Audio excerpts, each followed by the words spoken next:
Procrastination is a curse, and it haunts us all. It strikes when we least expect it and completely cripples not only our productivity, but also our ability to keep up with all of our obligations. There is a popular myth that a lack of self-discipline is the cause of procrastination, but that's not an opinion that I agree with.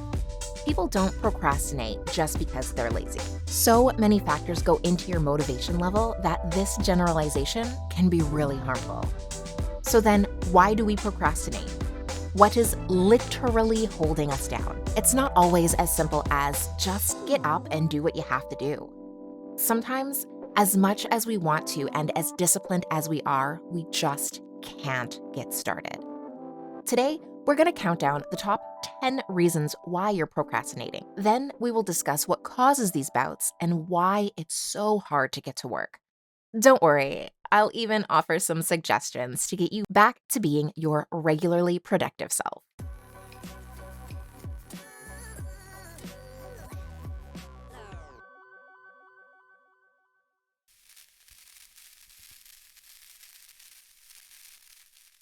Procrastination is the feeling of disinterest or lack of motivation. It's when you need to get up and tackle that looming to-do list, but you just can't get out of bed. You know that you need to get started, but for some reason, you just can't seem to be able to work up the will to do it. This is not an all or nothing kind of mood. It can be a spectrum. Your procrastination level can be caused by many factors. Everything from diet, physical activity, depression, stress, and even ADHD can influence your motivation. While being mindful of your habits can help, small steps towards making progress can be incredibly motivating when you are crippled by procrastination.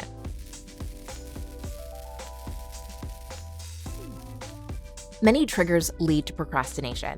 These 10 cover the most popular reasons. Identifying what led to your motivation loss can help you stay vigilant of those traps. This way, you can avoid them before they drag you down.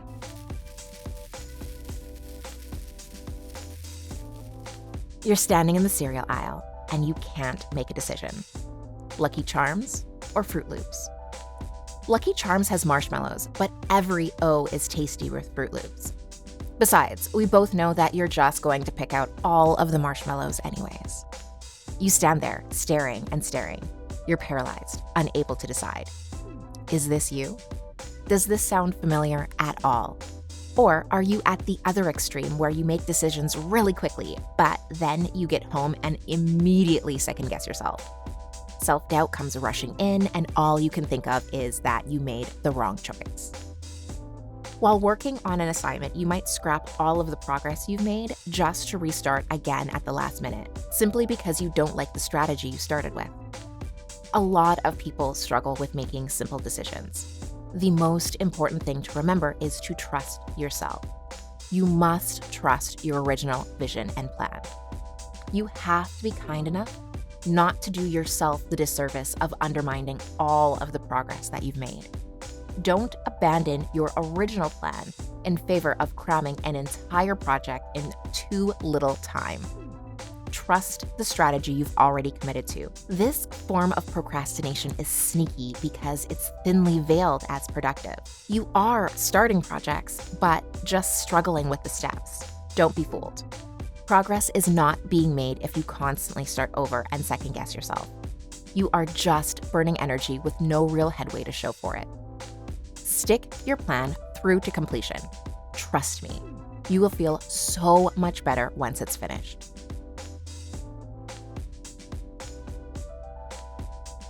If we wanted to, we could justify just about anything. This is dangerous and often gets us into a lot of trouble. Not starting that project that's due next week, today, because we work better under pressure is a bald-faced lie. And we tell it to ourselves daily. While some people may definitely be able to make the best of a stressful situation, that same person would undoubtedly flourish given the time to prepare and implement a strategy correctly. You have to be honest with yourself. Putting this project off when you have extra time to complete it will stress you out and overextend your efforts. Putting it off is just going to cause you to rush, take shortcuts, and possibly overlook mistakes. This eventually causes you to feel guilty for pushing yourself through all this unnecessary and unwanted stress. No one does such a great job under pressure that it justifies not starting now. With all that extra time, you can really sit down and break the project into simple steps that allow you to gracefully and thoroughly complete it with the extended timeline. Stop procrastinating and make a simple list of everything you need to do to complete this assignment. Then, start plugging away at these simple steps until you see enough progress to get real motivation.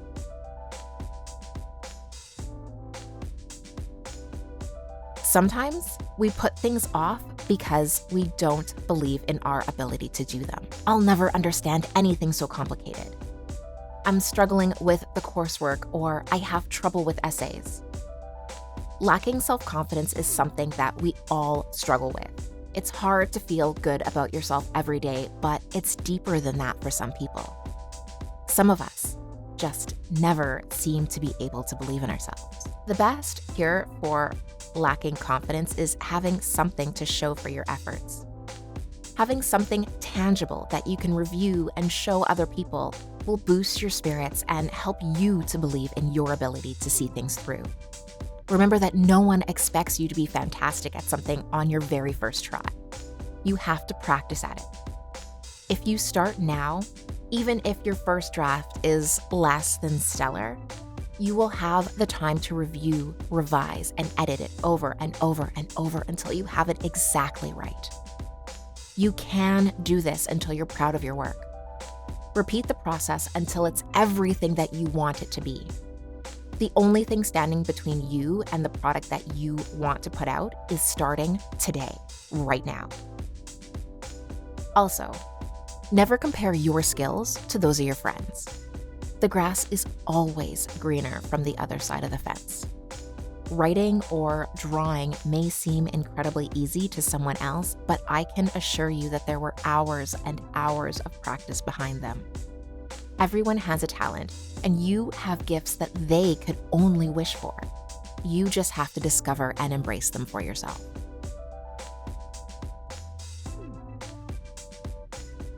All too often, we expect perfection from ourselves, even though we know that our standards are near impossible for others to live up to. We somehow believe that we can attain them. This is frequently caused by the absolute perfect aesthetics that we are subjected to constantly on social media.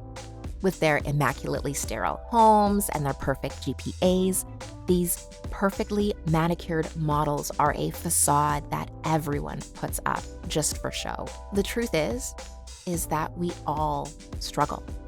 Everyone has a bad day.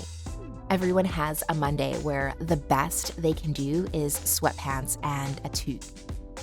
Each person has to study to get the grades they want for themselves. No amount of stationery or wind-blown sunsets can change that. Many times you must remind yourself of this. You can't live this perfect lie every single day, and you can't expect perfection from yourself at every moment.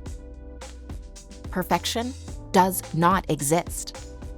You'll never get to the final draft if you get hung up on all of the imperfections in your writing style, note-taking, assignments, or everyday lives. Edit, revise, then proofread the heck out of that assignment and turn it in. Sometimes you have to remember that you have to hand in an assignment for it to even be graded. And any mark is better than the big fat zero that you will get from not handing it in at all.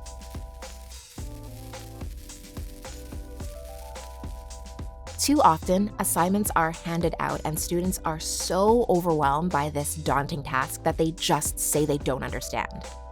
This leads the project to getting put to the side, where it eventually gets forgotten about until the final hours.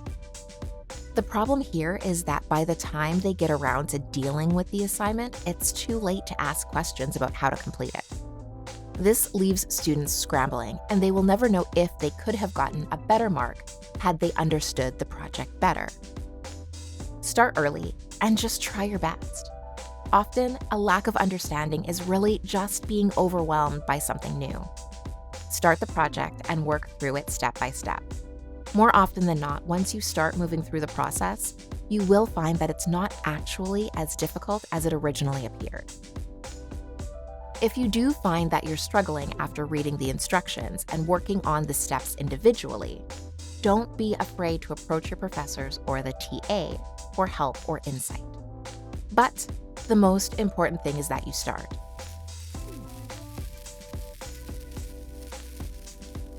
No one is born with outstanding organizational skills. This is a muscle that you must hone and exercise daily. The most important thing to understand is that once you put in the time to get organized, staying that way is easy. There are so many ways to get and stay organized. The simplest way to organize your day is to keep a running to-do list so that you don't lose track of what needs to be done. Unfortunately, the only way to get out of the procrastination rut caused by the lack of organization is to simply get organized. I know that seems like it's easier said than done, but once you form these habits, you will be surprised at how much easier it is to get yourself together and stay on top of your tasks. Try using Siri or Google Assistant to add tasks to your to-do list hands-free. Just ask them to create or add to a specified list. Another way that I organize my day is that I use Motion. This is a task management / time blocking software that uses AI to optimize the flow of your day and get all of those things you need to get done scheduled. If you are interested, I will leave a link below. It is an affiliate link, so I do earn a commission, but this is something that I do use. I pay for it with my own money, and it's really great. If you have any questions about it, you can also leave a comment and I will try and answer them.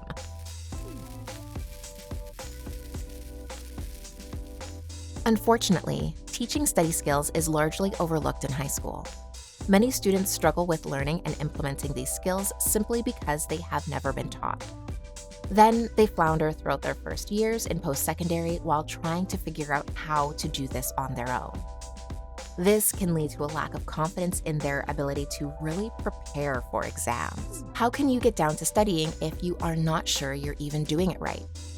Figuring out how to study early in your educational career is vital to your success, especially in post-secondary education. Many students enter college or university after never having studied a day in their life, only to find themselves struggling shortly after enrolling.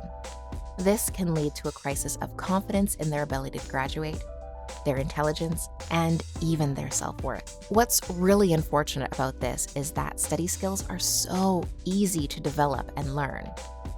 There are so many different ways to study, and once you commit to discovering them, it's just a matter of finding which style is right for you. We have an entire series dedicated to different ways to study. A great place to start would be choosing a study guide. This video covers many types of study guides. We also have free study planners to help you schedule your study sessions. It comes with a tracker with over 20 different study activity and suggestions on which you can track your progress throughout the semester. I will leave a link to it down in the description. It's free. You can download it today. Never be intimidated to start something just because you lack the confidence to see it through. More often than not, the confidence comes once you start seeing results and progress. Luckily, help is never more than a phone call, an email, or a quick YouTube video away.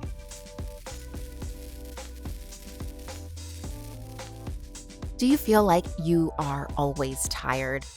The only thing you want to do is lay around in bed and think about everything that you should be doing. You might binge watch some Netflix or drift in and out of naps all day long and think, what is wrong with me? Why can't I get myself together?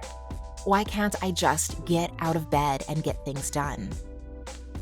You might be surprised to hear that you are not alone. You'd be hard-pressed to find someone who does not have these lows or depleted energy levels ever. What we need to figure out is this something that happens occasionally, or is it an everyday thing? If it happens only occasionally, is there a pattern to it? When you're reviewing these questions, the first thing you should do is contact your doctor.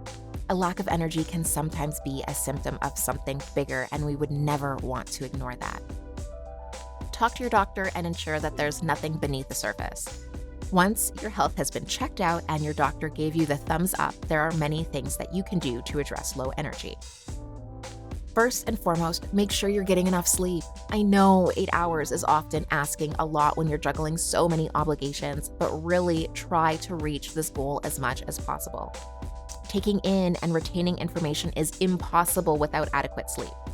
Even going to class overtired is essentially useless because you are not preserving the material. Also, make sure that you are setting and sticking to the same bedtime and wake-up time as much as possible. Keeping this routine strict is the best way to feel rested. Next, consider your diet. Have you been eating a lot of junk?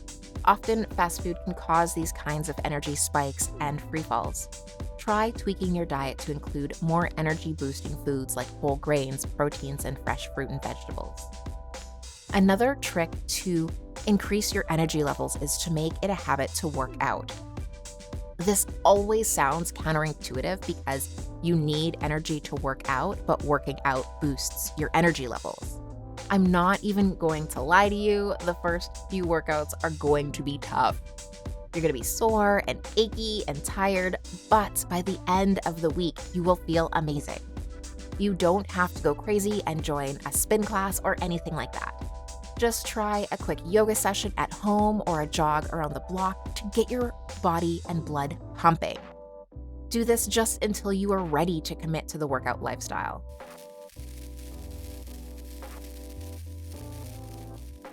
We've all heard these questions before. So, what are you planning on doing with your life?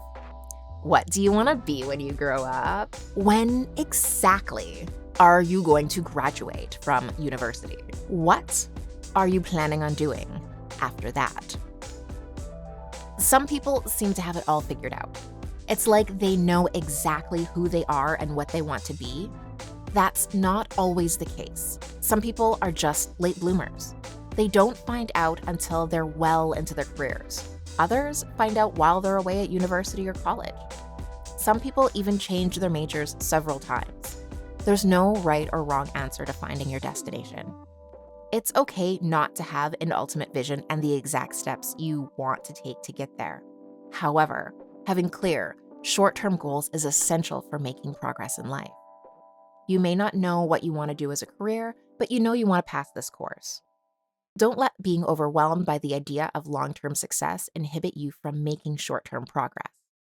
Making goals, tracking them, and achieving them is vital for measured success. Having clearly defined targets for your week, month, semester, and year is crucial. This can be as simple as improving your GPA, completing specific courses, or even personal goals like getting your driver's license. Depending on your actual schedule, a monthly goal can be something like acing a test, while weekly goals can be completing all of your notes and homework. Simple goals like this are baby steps towards finding and achieving an ultimate goal. Alternatively, if your goal for the year is to finally decide what you want to be, perhaps you can enroll in different courses that you might be interested in. Thinking about being a doctor? Take a biology course. A lawyer? Take something in law or criminology. Experimenting with different classes while you're at university or college is a great way to explore various opportunities without fully committing to a specific path for the rest of your life. This way, you will be able to see if you are taking a liking to the material before you wake up in your 40s and realize that it's just not for you.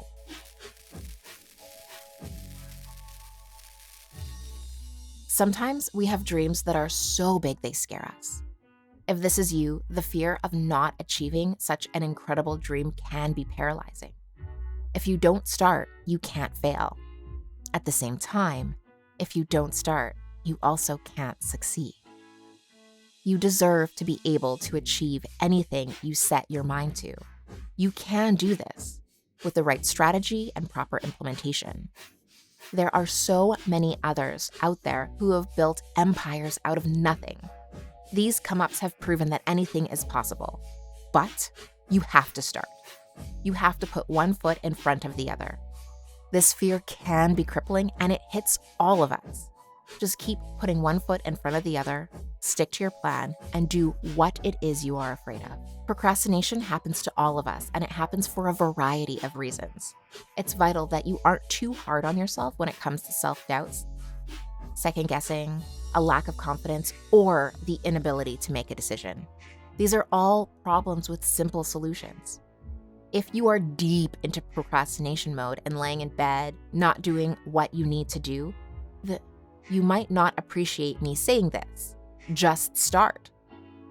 But ultimately, it is just a matter of starting. Many people will argue that one of the entries should have been a lack of self-discipline, but I don't believe that.